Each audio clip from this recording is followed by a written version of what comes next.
Hello, welcome back. As promised, to get right into it, Carmilla, Chapter 2, A Guest. I am now going to tell you something so strange that it will require all your faith in my veracity to believe my story. It is not only true, nevertheless, but truth of which I have been an eyewitness.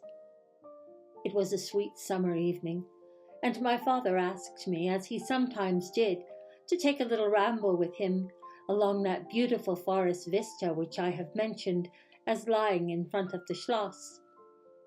General Spielsdorf cannot come to us so soon as I had hoped, said my father as we pursued our walk. He was to have paid us a visit of some weeks, and we had expected his arrival next day. He was to have brought with him a young lady, his niece and ward.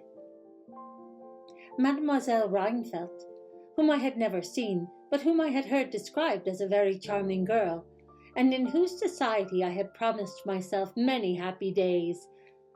I was more disappointed than a young lady living in a town or a bustling neighborhood can possibly imagine. This visit and the new acquaintance it promised had furnished my daydream for many weeks. "And how soon does he come?" I asked. "Not till autumn. Not for 2 months, I dare say," he said. "And I am very glad now, dear, that you never knew Mademoiselle Rheinfeldt." "And why?" I asked, both mortified and curious. "Because the poor young lady is dead," he replied. "I quite forgot that I had not told you, but you were not in the room when I received the General's letter this evening." I was very much shocked. General Spielsdorf had mentioned in his first letter 6 or 7 weeks before that she was not so well as he would wish her, but there was nothing to suggest the remotest suspicion of danger. "Here is the General's letter," he said, handing it to me. "I am afraid he is in great affliction. The letter appears to me to have been written very nearly in distraction." We sat down on a rude bench, under a group of magnificent lime trees. The sun was setting with all its melancholy splendor behind the sylvan horizon, and the stream that flows beside our home and passes under the steep old bridge I have mentioned wound through many a group of noble trees almost at our feet, reflecting in its current the fading crimson of the sky. General Spielsdorf's letter was so extraordinary, so vehement, and in some places so self-contradictory, that I read it twice over, the second time aloud to my father, and was still unable to account for it, except by supposing that grief had unsettled his mind. It said, "I have lost my darling daughter, for as such I loved her. During the last days of dear Bertha's illness, I was not able to write to you. Before then I had no idea of her danger. I have lost her, and now learn all, too late. She died in the peace of innocence, and in the glorious hope of a blessed futurity. The fiend who betrayed our infatuated hospitality has done it all. I thought I was receiving into my house innocence, gaiety, a charming companion for my lost Bertha. Heavens! What a fool have I been! I thank God my child died without a suspicion of the cause of her sufferings. She is gone without so much as conjecturing the nature of her illness and the accursed passion of the agent of all this misery. I devote my remaining days to tracking and extinguishing a monster. I am told I may hope to accomplish my righteous and merciful purpose. At present there is scarcely a gleam of light to guide me. I curse my conceited incredulity, my despicable affectation of superiority, my blindness, my obstinacy, all too late. I cannot write or talk collectedly now. I am distracted. As soon as I have a little recovered, I mean to devote myself for a time to enquiry, which may possibly lead me as far as Vienna. Sometime in the autumn, 2 months hence, or earlier if I live, I will see you. That is, if you permit me. I will then tell you all that I scarce dare put upon paper now. Farewell. Pray for me, dear friend." In these terms ended this strange letter. Though I have never seen Bertha Reinfeldt, my eyes filled with tears at the sudden intelligence. I was startled, as well as profoundly disappointed. The sun had now set, and it was twilight by the time I had returned the General's letter to my father. It was a soft, clear evening, and we loitered, speculating upon the possible meanings of the violent and incoherent sentences which I had just been reading. We had nearly a mile to walk before reaching the road that passes the Schloss in front, and by that time the moon was shining brilliantly.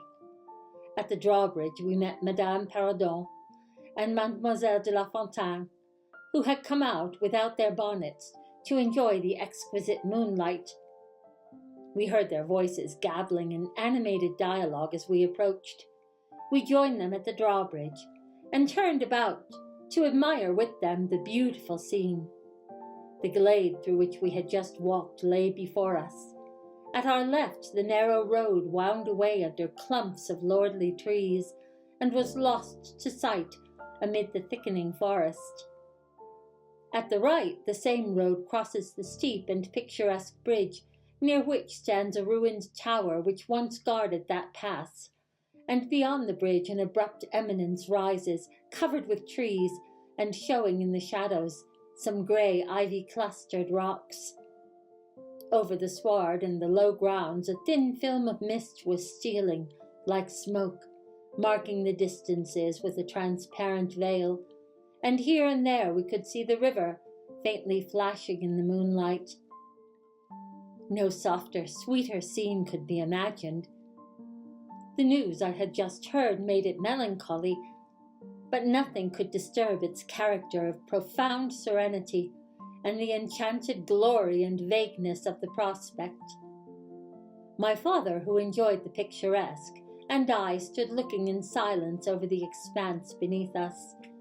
The two good governesses, standing a little way behind us, discoursed upon the scene and were eloquent about the moon. Madame Perrodon was fat, middle-aged, and romantic. Mademoiselle de la Fontaine, in right of her father, who was a German, assumed to be psychological, metaphysical, and something of a mystic, now declared that when the moon shone with a light so intense, it was well known that it indicated a special spiritual activity. The effect of the full moon in such a state of brilliancy was manifold. It acted on dreams. It acted on lunacy. It acted on nervous people. It had marvelous physical influences connected with life.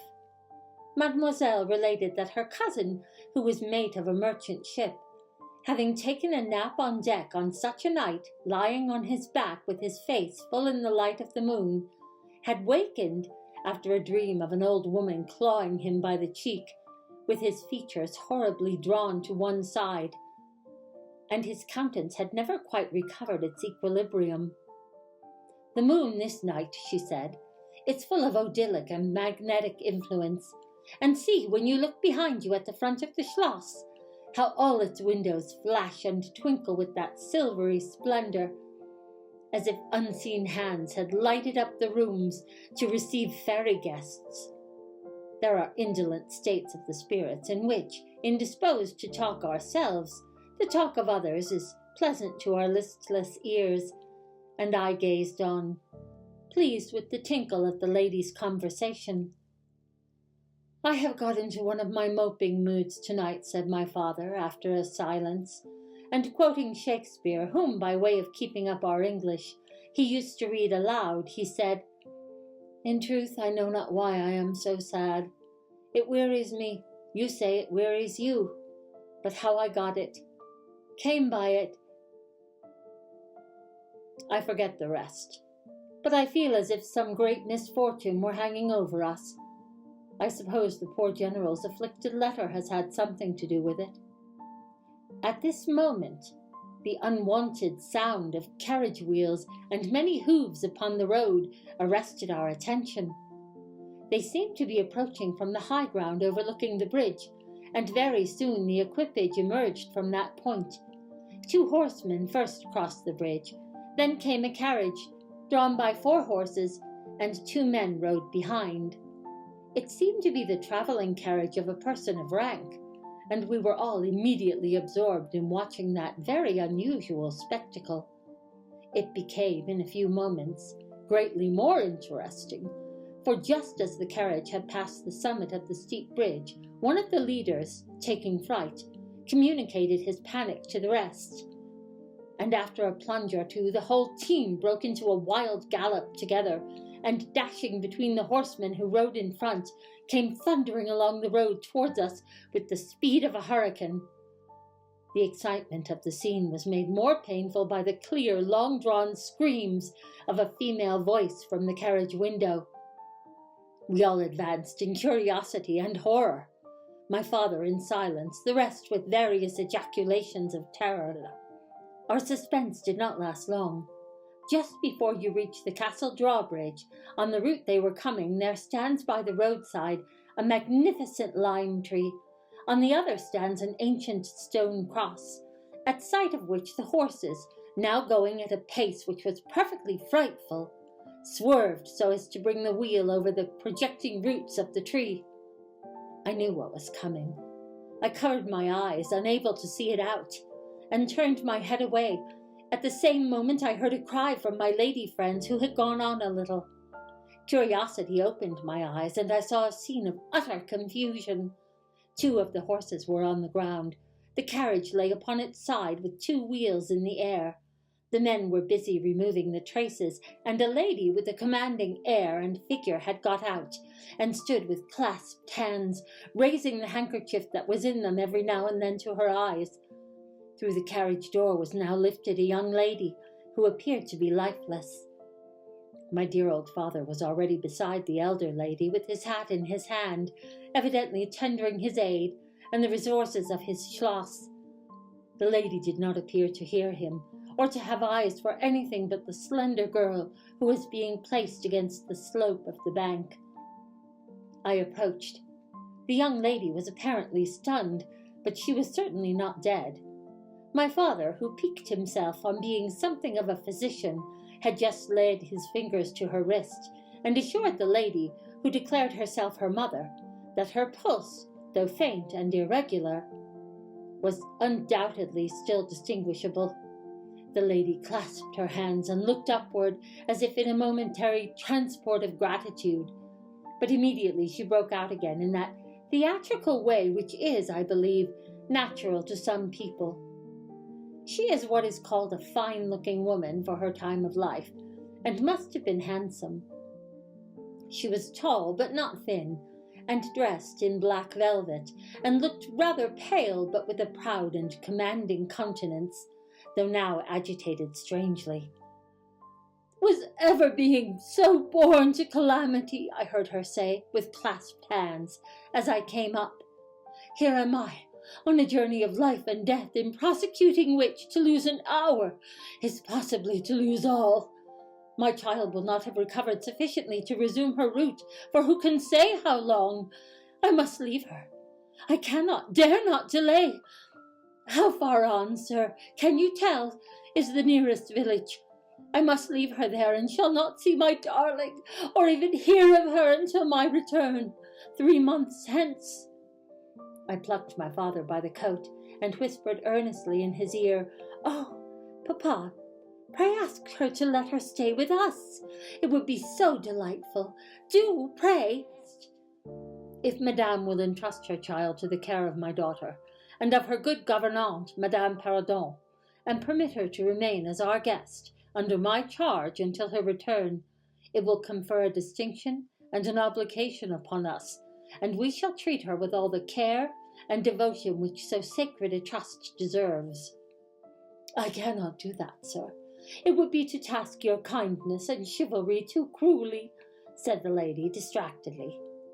"It would, on the contrary, be to confer upon us a very great kindness at the moment when we most need it. My daughter has just been disappointed by a cruel misfortune, in a visit from which she had long anticipated a great deal of happiness. If you confide this young lady to our care, it will be her best consolation. The nearest village on your road is distant, and affords no such inn as you could think of placing your daughter at. You cannot allow her to continue her journey for any considerable distance without danger. If, as you say, you cannot suspend your journey, you must part with her tonight, and nowhere could you do so with more honest assurance of care and tenderness than here." There was something in this lady's air and appearance so distinguished and even imposing, and in her manner so engaging, as to impress one quite apart from the dignity of her equipage, with a conviction that she was a person of consequence. By this time the carriage was replaced in its upright position, and the horses, quite tractable, in the traces again. The lady threw on her daughter a glance which I fancied was not quite so affectionate as one might have anticipated from the beginning of the scene. Then she beckoned slightly to my father, and withdrew 2 or 3 steps with him out of hearing, and talked to him with a fixed and stern countenance, not at all like that with which she had hitherto spoken. I was filled with wonder that my father did not seem to perceive the change, and also unspeakably curious to learn what it could be that she was speaking almost in his ear, with so much earnestness and rapidity. 2 or 3 minutes, at most, I think she remained thus employed. Then she turned, and a few steps brought her to where her daughter lay, supported by Madame Perrodon. She kneeled beside her for a moment and whispered, as Madame supposed, a little benediction in her ear. Then, hastily kissing her, she stepped into her carriage. The door was closed. The footmen in stately liveries jumped up behind, the outriders spurred on, the postilions cracked their whips, the horses plunged, and broke suddenly into a furious canter that threatened soon enough again to become a gallop. And the carriage whirled away, followed at the same rapid pace by the 2 horsemen in the rear. And that's it for chapter 2. And my events certainly move quickly, don't they? And I will be back again in 2 or 3 days with another installment, and we will be sure to finish by Halloween that way. So I hope that time is passing nicely for you all, whichever time that happens to be. And I look forward to reading the next chapter with you, for you. Bye.